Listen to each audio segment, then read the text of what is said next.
Olá, alunos e alunas de AMs, bem-vindos à última aula. Então, nessa aula de hoje, eu vou estar mostrando para vocês a aula de matéria condensada 2, em que eu vou falar das propriedades dos sólidos, incluindo propriedades mecânicas, elétricas, e nelas eu vou falar sobre a teoria de bandas, propriedades ópticas, magnéticas, e no finalzinho eu vou falar um pouco para vocês sobre supercondutores.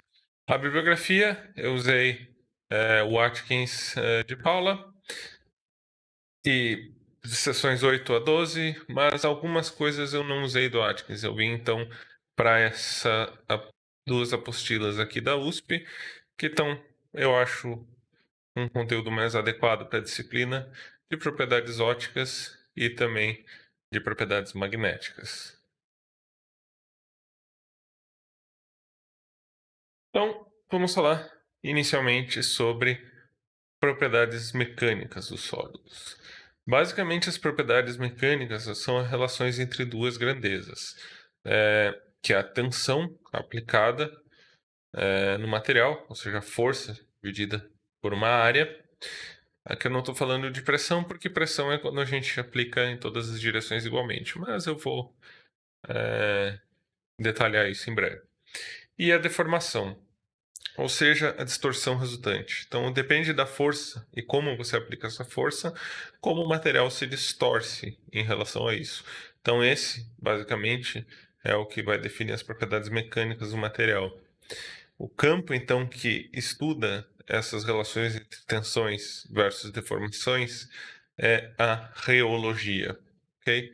Então, isso é bastante estudado, principalmente na parte de engenharia de materiais, engenharia mecânica, que precisa ter muito bem claro essas questões de reologia para os materiais envolvidos nas mais variadas aplicações.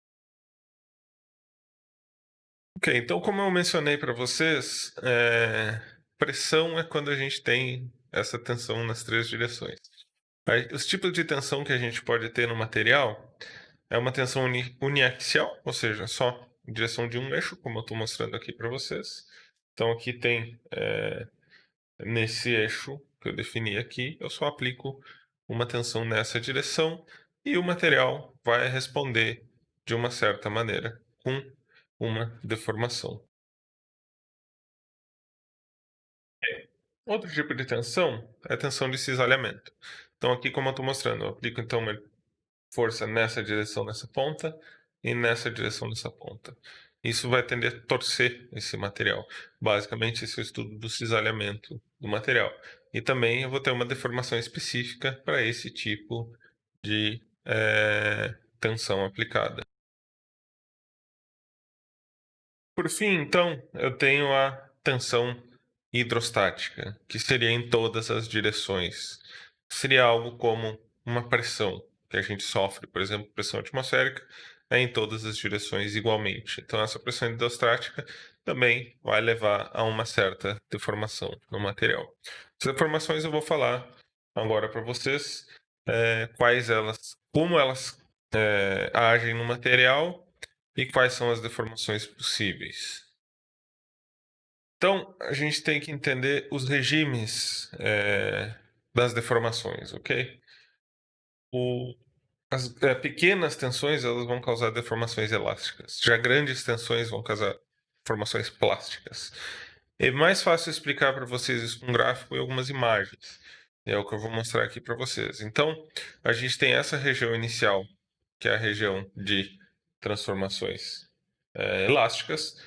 Aqui, nessa região, a lei de Hooke está sendo obedecida.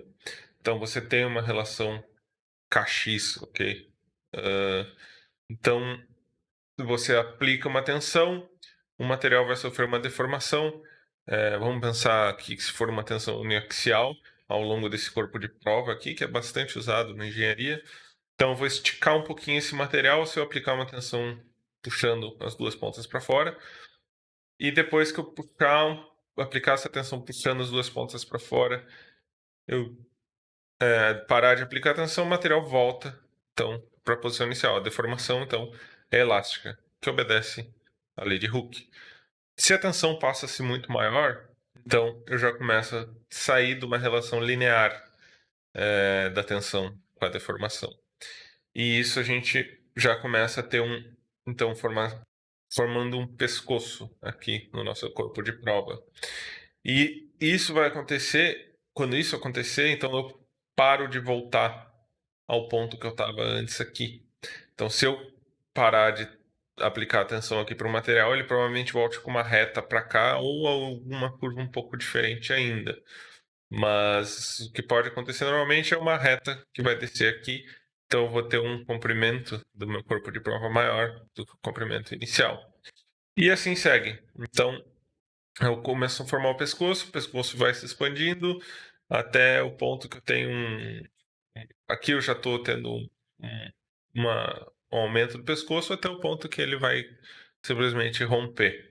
Então, essa parte de deformação plástica é basicamente porque eu não volto mais à forma original.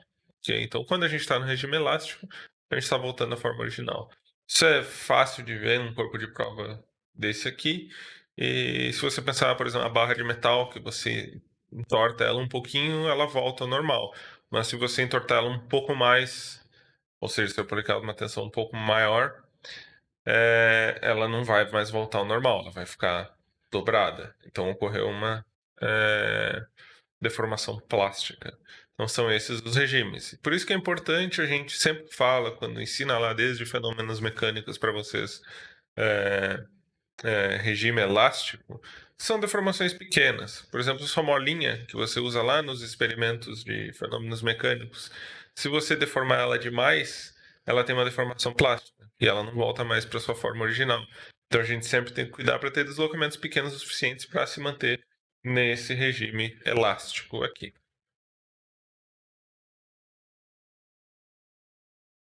Então vamos nominar agora, então, cada relação, tensão, deformação.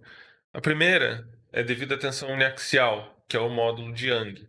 Então você tem uma tensão que é, digamos, você está aplicando uniaxialmente, que vai causar uma deformação nessa mesma direção. Ok? O módulo de cisalhamento, então, quando eu tenho a tensão de cisalhamento, eu vou ter esse módulo de cisalhamento denominado por G, que é a tensão de cisalhamento dividido pela deformação de cisalhamento. Basicamente, o quanto eu entortei o meu material. Okay? Pensando na barra de ferro, por exemplo, vocês podem pensar numa tensão de cisalhamento nesse aspecto. E por último, módulo de compressibilidade, que em inglês se chama bulk modulus, mas em português é módulo de compressibilidade, que é o da tensão hidrostática em todas as direções. Que você vai então aplicar uma pressão, que é em todas as direções, a mesma tensão é igual, e vai ter uma variação relativa de volume. Além disso, a gente tem a relação de Poisson, porque quando a gente aplica uma tensão uniaxial, a gente pode ter uma deformação transversal, ok? Então, vou mostrar para vocês e isso fica mais claro agora.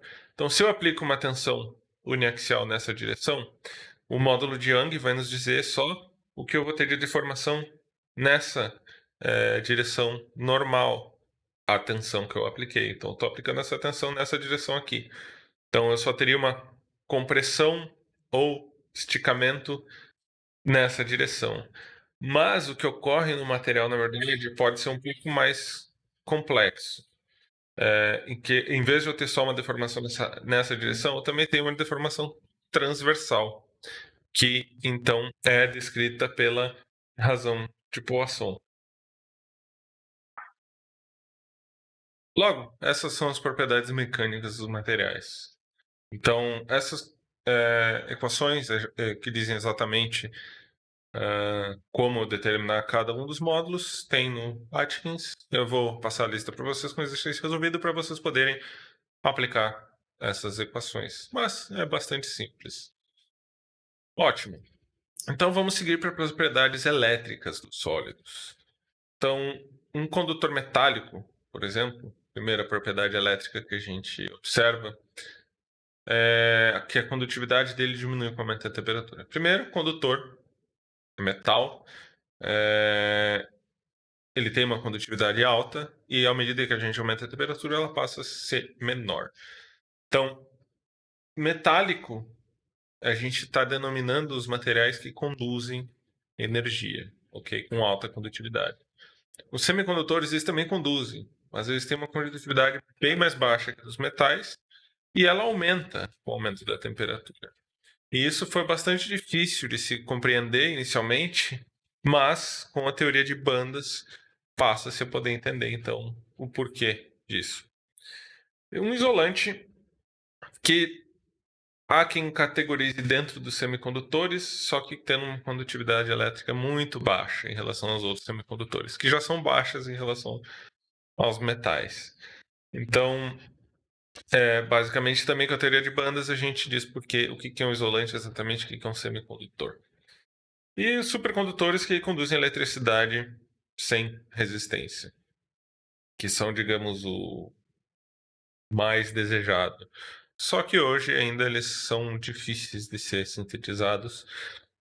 E eu entro em mais detalhes mais para frente nessa aula. Ok, então como a gente explica essas propriedades elétricas dos materiais? Que é muito útil para explicar essas propriedades elétricas é a formação de bandas. E o que são bandas? Então vamos lá. Vamos lembrar um átomo isolado. Okay? Átomo qualquer, não interessa que átomo é. Ele tem um nível de energia. E, então a gente tem aqui N igual a 1, que a gente tem um átomo. Ele tem um nível de energia, átomo isolado. Okay? Imagine um átomo qualquer com um elétron na valência. Então a gente. Dois átomos agora, com uma ligação entre esses dois átomos. O que acontece? A gente já viu na teoria do orbital molecular, a gente consegue inclusive calcular esses níveis, que os dois níveis eletrônicos que eram exatamente iguais, quando os átomos são isolados, no momento que eles fazem uma ligação, eles se desdobram em dois: um orbital ligante, de menor energia, e um antiligante, de maior energia. A gente pode seguir adicionando átomos. A gente não estudou sistemas maiores que dois átomos, que a gente teria aqui para a teoria de Huckel, ou Hickel, bom, é um nome que não é brasileiro, em português é Huckel. E três átomos, então a gente desdobraria em três níveis de energia. Assim, eu posso ir também para quatro átomos, desdobraria em quatro níveis de energia. E se eu tiver N átomos, ou seja, com esse N tendendo infinito, eu vou desdobrar isso em infinitos níveis. Então, se eu estiver tratando de um sólido periódico, ou seja, que eu descrevi a célula unitária desse sólido, então, teoricamente, ele é infinito, porque eu multiplico qualquer valor de n e chego em qualquer ponto da rede, que vai até o infinito. Então, considerando que fosse infinito, a gente tem uma formação de uma banda. Infinito é uma boa aproximação, por quê? Porque quando a gente está tratando um pedaço pequeno, sei lá, 1 centímetro cúbico, por exemplo, a gente tem mols de átomos. E mols é vezes 10 na 23. Então, vezes 10 na 23, realmente a gente vai ter muitos níveis e vai basicamente virar uma faixa contínua de níveis, ok? E isso é uma banda. Então, quando a gente sai desses níveis discretos e passa a ter uma faixa contínua de níveis permitidos de energia. Então, a gente pode complicar um pouquinho mais aqui. Então, a gente pode ter um material então, que tenha S e P na valência. E, por exemplo, os níveis S podem ficar todos mais abaixo e formar uma banda S. E aqui a gente pode ter uma banda P de mais alta energia. E entre essas duas bandas a gente tem uma região sem nenhum nível de energia, que é uma lacuna, que não tem níveis de energia permitidos. Então a gente chama isso de lacuna em português ou gap em inglês. Gap é vão, intervalo, lacuna. E esse termo gap acaba sendo usado muito. Então é bom se acostumar com ele, porque quase ninguém se refere a essa faixa proibida de energia como lacuna, mas sim como gap.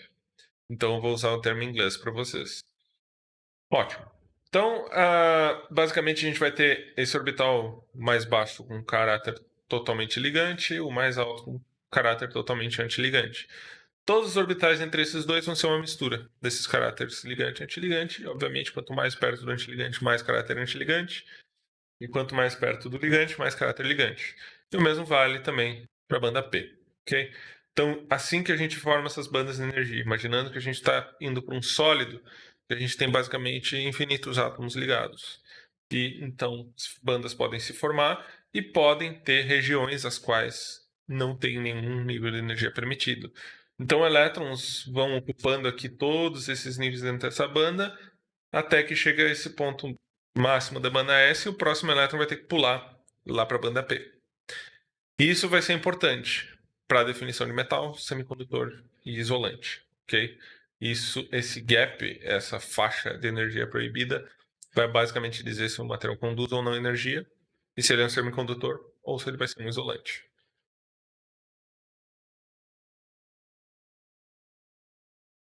Ok, então vamos ver essa questão de metais, semicondutores, isolantes.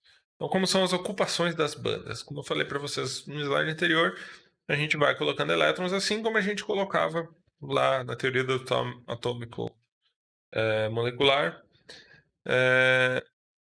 Teoria do orbital molecular, desculpa.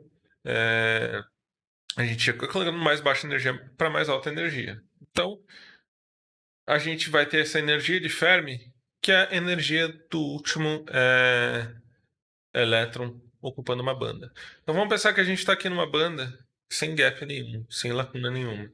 Então a gente está num pedaço de uma banda contínua, ok? Então eu vou colocando lá, eu tenho N elétrons, vou colocando elétrons até cheguei ao elétron número N, que é o último elétron, e esse elétron vai ser, o nível de energia desse elétron vai ser a energia de Fermi, no metal, ok? Então no metal é isso que está acontecendo. O que a gente vê é que o último elétron ocupado ainda está no meio de uma banda contínua. Então, basicamente, esse elétron pode, com qualquer tipo de excitação, ou térmica ou de um campo elétrico, ele pode passar para esse próximo nível desocupado. Ok? E quando ele passa para o próximo nível desocupado, é quando ele conduz energia. Ele conduz energia porque, como ele está no nível desocupado, ele pode sempre, digamos, andar pela rede do material. Isso é um pouco mais complexo, eu teria que explicar a rede recíproca, como é a banda na rede recíproca, mas eu acho que está fora do escopo desse curso, ok? Mas basicamente eu posso sempre andar na rede quando eu estou no nível desocupado, porque o nível ao lado não está ocupado, ok? Vamos lá. Então, como eu falei, a temperatura leva a alterações na ocupação. A gente tem alterações na condução, na condutibilidade dos metais, porque quando a gente tem aumento de temperatura, ok? Então, como isso acontece? Então, a que eu estou mostrando aqui para vocês é isso. Eu tenho aqui um degrau, basicamente. Então, se eu aumento a temperatura, eu deixo de ter um degrau, eu passo a ter esse rabinho aqui nos níveis mais altos de energia e eu tenho um pouco menor de probabilidade nesses níveis menores de energia. À medida que a temperatura aumenta, isso vai ficando cada vez mais drástico até que chegar essa relação linear aqui. Então, isso é dado pela distribuição de Fermi-Dirac, que é a distribuição que descreve a ocupação de férmions, e os elétrons são férmions.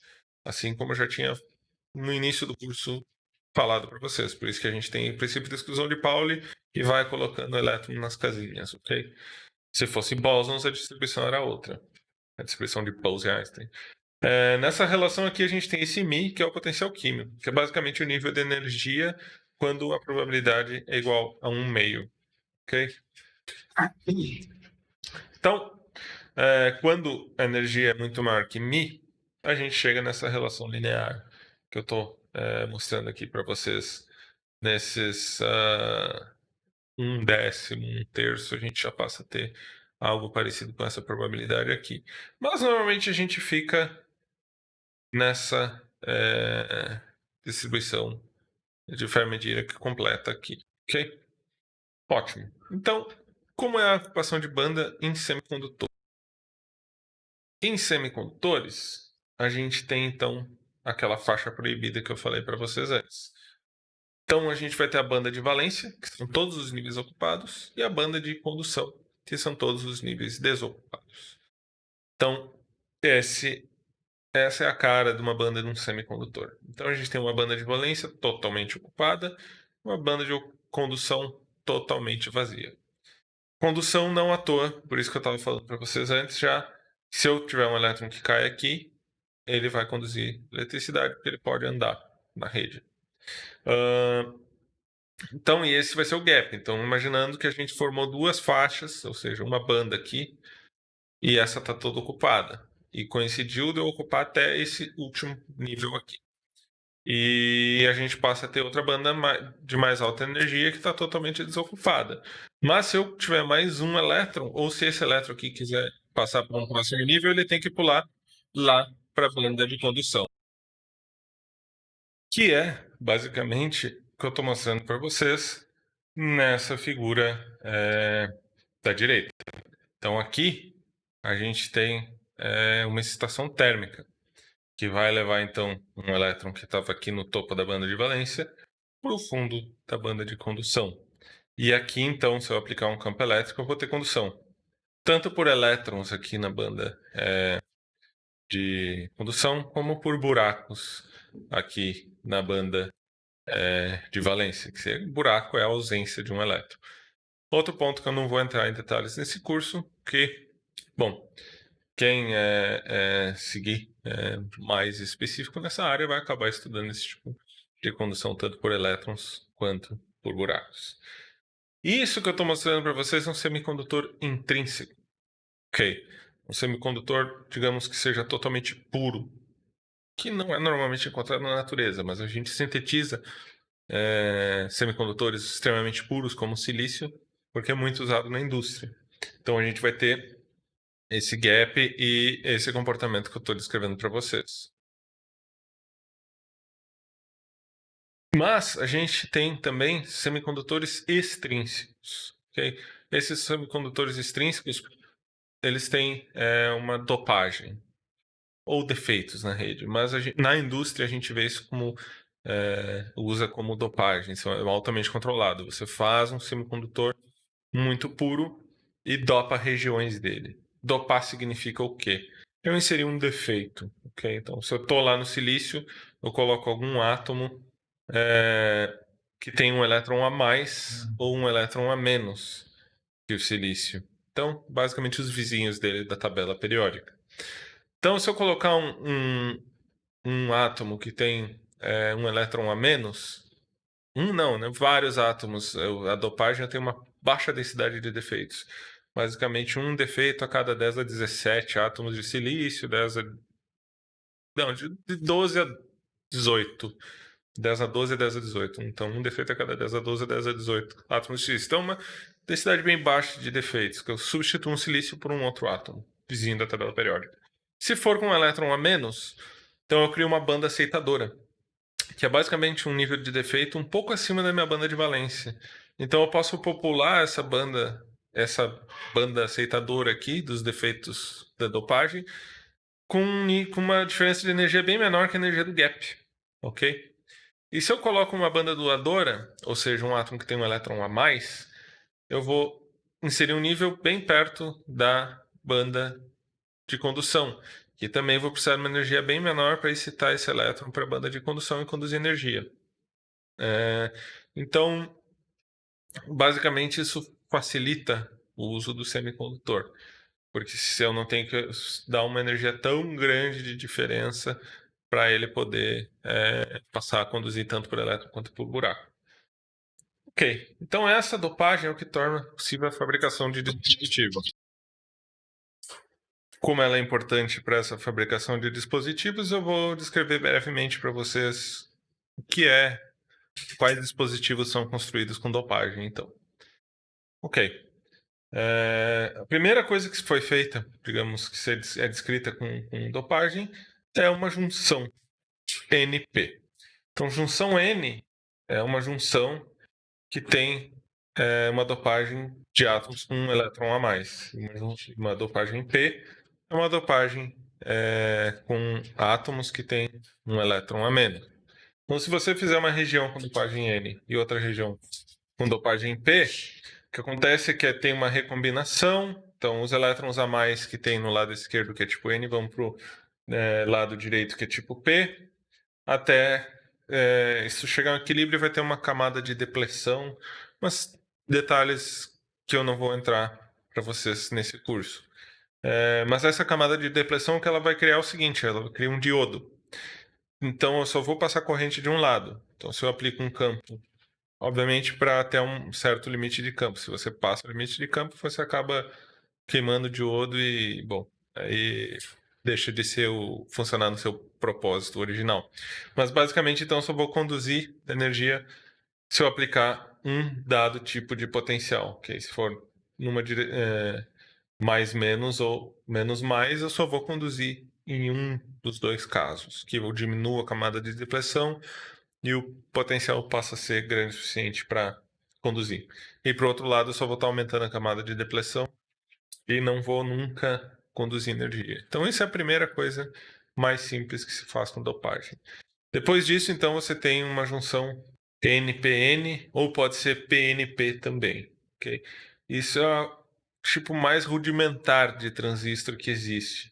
Então, que eu tenho um potencial entre a fonte e o dreno e tem um potencial com a porta, que a gente chama de gate, que seria região P. Não é bem isso. Eu já mostro um transistor como ele é mais um MOSFET e um FinFET, mas isso aqui é a coisa mais rudimentar possível. Então, basicamente, dependendo do potencial que você coloca aqui na base, que é o gate, porta, você conduz ou não energia nesse canal aqui, ok? Então também vai lidar com as camadas de depressão e tudo mais. É uma teoria, seria uma aula só para explicar isso aqui. Então por isso que eu não entro nesses detalhes. Então, ok, você vai ter essa condução ou não, dependendo do potencial que você aplica na porta. Então, ter condução ou não é o 0 ou 1 binário de toda a nossa eletrônica, que a gente se baseia hoje. Hoje, digamos, até pouco tempo, os transistores eram feitos dessa maneira aqui. Então você tem uma dopagem tipo N nesse ponto, uma dopagem tipo N nesse ponto, e o resto aqui é dopado tipo P. E aqui você vai ter uma porta metálica normalmente e uma camada de isolante aqui, que hoje em dia está em poucas camadas atômicas. Essa camada de isolante é a parte mais crítica do transistor e a menor de ser feita.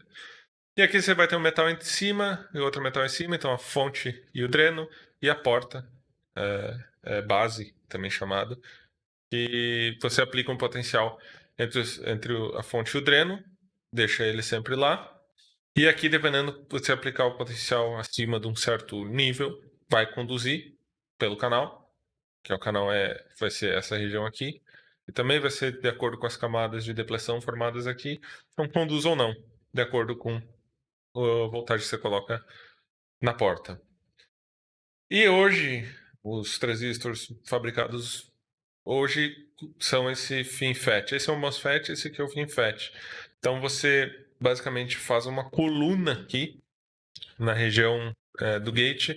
Você passa a ter uma área maior aqui em contato da parte do canal entre o óxido e a porta. Então aqui você vê o amarelinho, seria a região do óxido. Então você aumentando essa área facilita um pouco a vida, porque você pode aumentar um pouquinho essa camada do óxido, porque aqui a gente já estava chegando realmente a 10 camadas atômicas ou menos. Então está ficando bem complicado diminuir o tamanho do transistor. Com essa arquitetura FinFET, isso ajuda um pouco, você consegue manter voltagens menores e funcionar com transistor menores. Então consome menos e você consegue maior densidade de transistor. Então, esse tipo de transistor, esse também ainda é fabricado para alguns casos, mas os mais modernos são esses. Isso basicamente move a nossa sociedade hoje em dia. Ok, então vamos às propriedades ópticas dos sólidos. Como então a luz interage com os sólidos? O que pode ocorrer quando a luz encontra um sólido? Ela pode refletir, ela pode ser absorvida ou ela pode ser transmitida, ok? Então, basicamente, se eu tenho um material transparente, quer dizer que eu estou transmitindo toda a luz. Algo opaco, eu estou absorvendo toda a luz. E se eu tenho algo, imagine tipo uma superfície metálica, é que eu estou refletindo. No espelho eu estou refletindo tudo, metálica também, eu normalmente estou refletindo quase tudo, absorvendo uma certa parte da luz. Então, como a luz interage? Nesse curso, quando eu explico a parte de quântica, basicamente a gente fala bastante disso, ok? Que eu tenho um fóton que incide, digamos, um átomo isolado, ele vai então excitar esse elétron para um nível de energia mais alto. E lá eu falei para vocês da questão das lâmpadas, das cores das lâmpadas, que vão depender dessas transições. E somente as transições entre esses níveis que são permitidas, por isso que é quantizado, que é quântica. Okay? Eu não posso ter variações contínuas de energia do fóton para ser absorvido. Então, ok. Mas agora a gente foi para sólido. A gente tem banda. A gente tem outro tipo de sistema. O que, que vai acontecer? São interações mais complexas. Metais, não há transmissão. A gente sabe que o metal a gente não vê a luz ultrapassar ele. E a maioria da luz é refletida. Uma pequena parcela é absorvida e é dissipada em forma de calor. Você esquenta um pouco o material a incidir luz nele, mas a maioria é refletida. Então, como o metal ele está em uma banda totalmente ocupada e ele tem todos os níveis de condução logo acima deles, ele vai absorver qualquer comprimento de onda. Okay? A gente está preocupado com os comprimentos de onda do visível. Eu já vou dar os números deles, que é mais importante são condutores. Mas vamos pensar no nosso visível, todos os fótons que incidem, eles podem ser absorvidos pelo metal, porque ele sempre vai ter um nível de energia disponível para qualquer comprimento de onda. Ok, pensando no visível aqui. Então ele é absorvido e ele imediatamente volta então para o estado dele normal e ele emite um fóton. Então basicamente é isso que vai refletir o fóton do material. E depois eu falo um pouco mais sobre a questão da absorção.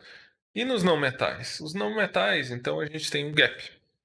E o que acontece é que agora a gente não pode absorver qualquer comprimento de onda, então.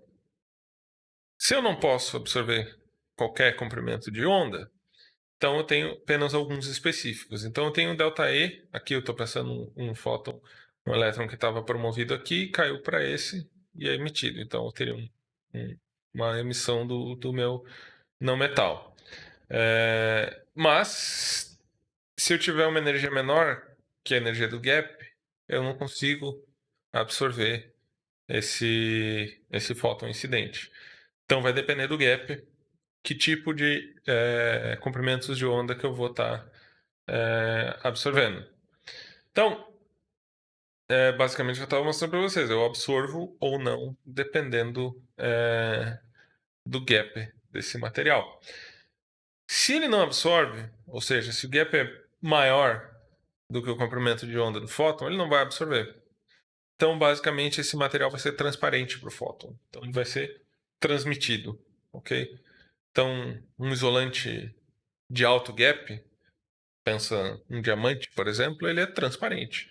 Ele tem um gap muito grande, diamante, se não me engano, por volta de 5 electronvolts.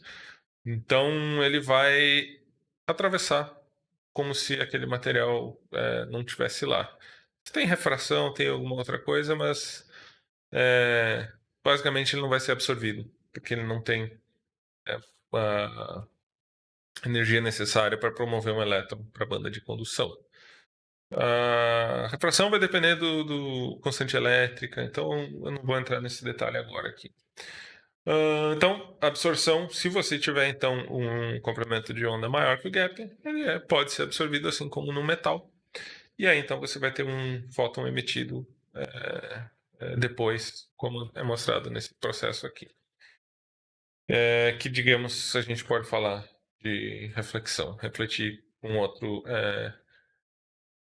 no mesmo comprimento de onda, ou depois a gente fala de defeitos, a gente pode até mudar um pouco esse comprimento de onda refletida. Ok. E a energia, então, e a relação entre energia e comprimento de onda é dado por essa equação aqui, que é igual a hc, se é a velocidade da luz, h constante de Planck, dividido pelo comprimento de onda lambda. Que a luz visível, então, vai ter comprimentos de onda que bem aproximadamente de 400 a 700 nanômetros, do azul para o vermelho, e que isso dá gaps de aproximadamente 1,8 a 3,1 elétron-volts. Então, se eu tiver gaps maiores que 3,1 elétron-volts, eu não vou absorver nada do espectro visível. Por exemplo, o diamante com 5 elétron-volts.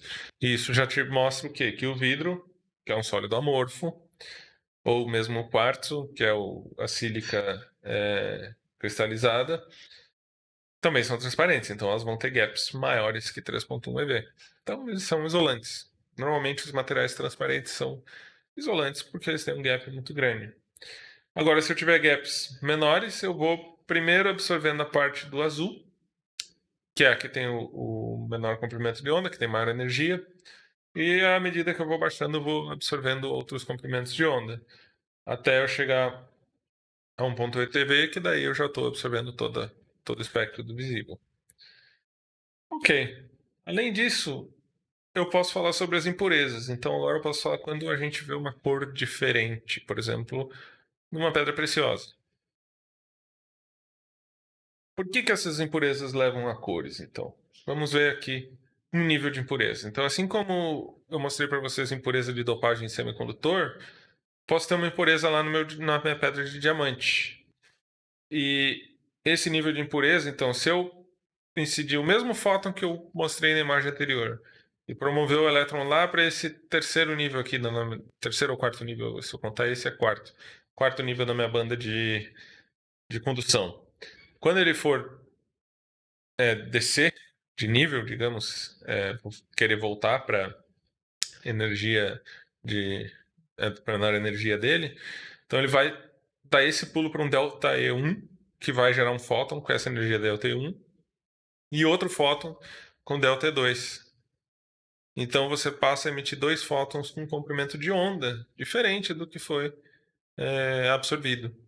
E você vai sempre ter esse carinha aqui sendo emitido nessa mesma. Com esse mesmo comprimento de onda. Isso é um pouco mais complicado, depende da transição ser proibida ou não. Aí você tem a probabilidade de emissão. Até foi algo que eu falei para vocês na questão das regras de seleção. Então você tem regras de seleção aqui. Então, mas sem entrar nesses detalhes, a gente vai ter sempre esse decaimento aqui numa cor específica e esses outros vão depender de qual nível que ele está descendo, se for uma transição permitida. Então, o que a gente vê? Por exemplo, a safira aqui, em preto, é um material mais puro, mais transparente. Inclusive, está sendo usada para telas de dispositivos portáteis. Desculpa. Normalmente, a parte de trás do seu celular, então deixa eu pegar aqui para mostrar a câmera aqui de vocês, normalmente isso aqui é de safira, porque ela é muito mais resistente a risco do que o vidro, mesmo o vidro Gorilla. E o vidro Gorilla não é nada mais do que um vidro dopado, ok? É um vidro de dióxido de silício, sílica, com dopagem de algum outro tipo de material, como potássio ou, bom, vários tipos de dopagem que eles colocam um gás, expõem esse vidro a um gás que, então, por algumas camadas atômicas ele consegue se filtrar e melhorar, então, a resistência a riscos, a dureza, basicamente, do material na superfície. O problema da safira é que ela é mais quebradiça. Então, acaba que não se usa muito para a tela do material, mas ela seria ainda mais resistente a riscos. Os relógios espertos, smartwatches, eles são... Normalmente a tela deles é toda de safira também, porque é uma tela menorzinha e você consegue evitar ela ter tantos problemas de quebrar, porque também não cai do braço. Mas eu já quebrei um. Bom, não é legal. Então eles são bem frágeis. Na verdade, não é bom cuidar para não batê-los. Eles são mais frágeis que o Gorilla Glass. E aqui a gente tem, por exemplo, o rubi também, que eu estou mostrando em vermelho. O rubi já tem impurezas. Então você vê que tem essas faixas de absorção bem fundas aqui, que é por conta desses níveis de impureza, ok? Então você não vai refletir, não, quer dizer, não vai ser translúcido a toda a luz, porque alguns comprimentos de onda específicos você vai absorver por conta dessas impurezas e que vai dar uma cor diferente para sua pedra preciosa, ok? Então, basicamente, também impurezas podem dizer a cor do seu material. Você tem um diamante que está meio azulado, é porque você tem alguma impureza lá, ele não é só carbono. Nunca é só carbono, sempre tem um nível de impureza, mas se esse nível de impureza for significativo, você passa a alterar a cor. Se não, fica imperceptível, pelo menos o olho nu. Ótimo. E vamos então às propriedades magnéticas do sólido. As propriedades magnéticas dos sólidos, elas são basicamente definidas pela susceptibilidade magnética. Então, quão suscetível é o material a campos magnéticos aplicados a ele. Então, essa suscetibilidade é a constante que relaciona a magnetização M com um campo magnético H aplicado. Então, a magnetização M é dada por Xm vezes H sobre μ0. Então, sendo Xm aqui a nossa suscetibilidade magnética. Então, essa constante vai basicamente dizer o que tipo de magnetismo o material tem. Se esse psi for menor que zero e pequeno, não vai ter menor que zero muito grande, não até onde eu sei, pelo menos, o material vai ser diamagnético. O que significa ele ser diamagnético? Se você aplica um campo nele, você vai magnetizar o material, mas com uma direção oposta ao campo que você aplicou. Então, e você remove esse campo, você passa a não ter mais a magnetização presente. Materiais com camada eletrônica totalmente preenchida são os que têm esse tipo de propriedade magnética, que é dada pelo diamagnetismo. Exemplos deles são cobre, água, prata, carbono, entre outros mais, ok? E basicamente, então vamos imaginar que você tem vários spins dos elétrons aqui bagunçados, com direções aleatórias, que ele está sem momento magnético total nenhum. Quando você aplica um campo para cima, ele fica então com a sua orientação para baixo. Isso pode ser bastante interessante para aplicações tecnológicas, ou você pode até levitar um sapo. Sapos são diamagnéticos. Como a maioria das coisas são diamagnéticas, a gente também é diamagnético. E você pode aplicar um campo e levitar um sapo. O sapo não se machucou nesse experimento, ok, tá, gente? Mas esse experimento foi feito pelo Geim, que ganhou então um Ig Nobel por conta de ter levitado esse sapo. E mais tarde, esse mesmo pesquisador, Geim, junto com Novoselov, descobriram o grafeno e ganharam o prêmio Nobel. Então, é uma curiosidade interessante. Você ganhou o Nobel por levitar um sapo e depois ganhou um Nobel Geim por inventar o grafeno. Algo interessante. Mas você pode usar isso para coisas mais úteis do que levitar um sapo e ganhar um Ig Nobel, como fazer trens maglev, que levitam e diminuem o atrito. Não tem atrito com trilho, né? Só vai ter resistência do ar e podem chegar a velocidades muito altas, com uma eficiência energética bem interessante. Ok, seguindo então, a gente tem os materiais paramagnéticos com um Xi maior que zero, mas pequeno.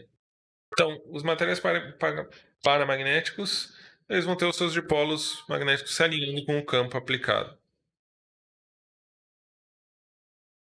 E o campo de magnetização também some quando você tira o campo magnético externo. Então, assim como no diamagnético, você tirou o campo, eles param de ter qualquer tipo de propriedade magnética, os spins se bagunçam de novo. E ele é presente em materiais com elétrons desemparelhados na camada de valência. Então, se você tem lá um último nível ocupado só com um elétron para cima, por exemplo, isso vai levar a você ter materiais paramagnéticos. E exemplos deles são oxigênio líquido, magnésio, lítio, entre outros, ok? Então, basicamente, o que a gente tem aqui é partindo dos spins bagunçados, você vai ter um alinhamento parcial desses spins com o campo. Então, eles ainda ficam um pouquinho bagunçados, mas mais ou menos na direção do campo externo que foi aplicado. Ótimo. Então, quando a gente tem uma susceptibilidade magnética muito maior que 1, a gente tem o ferromagnetismo se manifestando. Então a gente tem os dipolos magnéticos bem alinhados com o campo que foi aplicado e a magnetização vai permanecer mesmo após a remoção do campo aplicado, pelo menos por um tempo.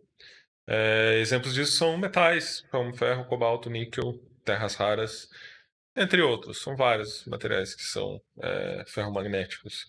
Então, basicamente, a gente parte desses spins bagunçados e alinha todos muito bem com o campo magnético externo. Além disso, a gente tem o antiferromagnetismo. O antiferromagnetismo, ele tem uma susceptibilidade magnética igual a zero. Por quê? Basicamente, os dipolos magnéticos se alinham antiparalelamente com o campo aplicado. Exemplos deles são óxido de níquel, óxido de ferro, vários óxidos e alguns outros materiais. Então, o alinhamento deles, inicialmente bagunçado, passa a ser dessa maneira com o campo: para cima, para baixo, para cima, para baixo, para cima, para baixo. E isso leva, então, um momento magnético total de zero. E suscetibilidade magnética, então, é zero, porque você aplica um campo e nada acontece do ponto de vista de propriedades magnéticas. Então, é um tipo de material que você não vai ter magnetismo nenhum nele.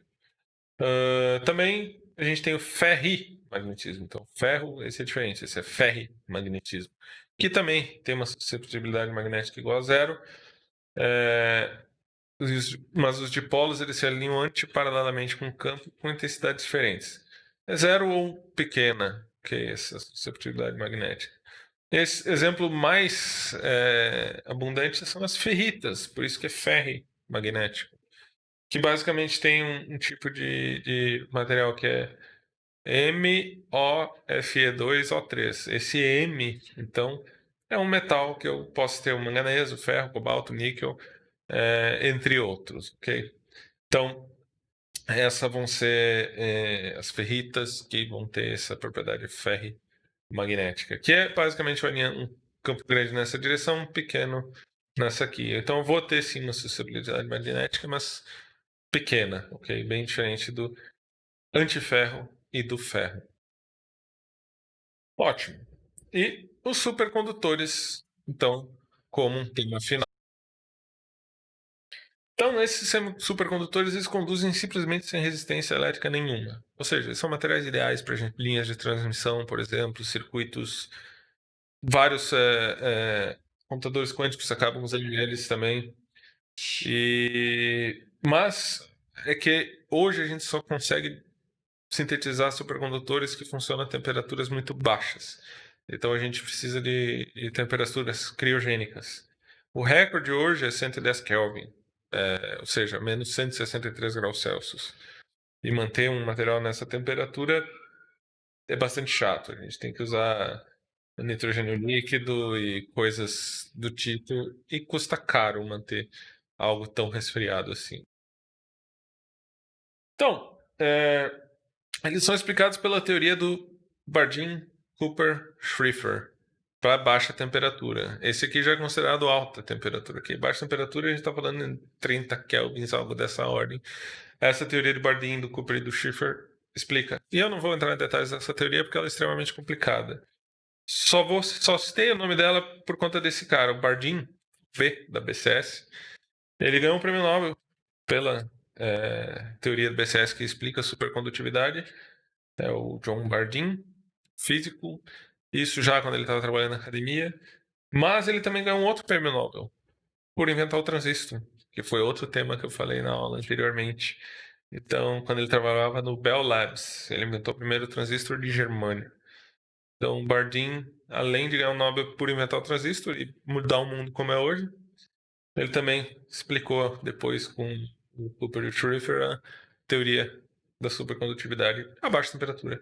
Alta temperatura, bom, ninguém explicou ainda. É um trabalho em aberto e, bom, se quiser ganhar o Nobel, você pode trabalhar nisso. Basicamente, então, é um par de elétrons que é chamado par de Cooper que se forma e consegue se deslocar pela rede sem espalhamento, ou seja, sem bater em nenhum outro elétron ou núcleo atômico.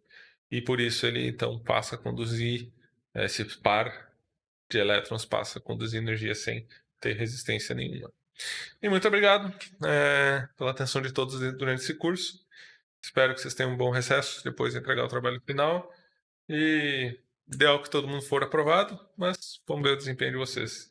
Aqui é a fotinho do estúdio que eu improvisei aqui em casa para preparar essas aulas para vocês, ok?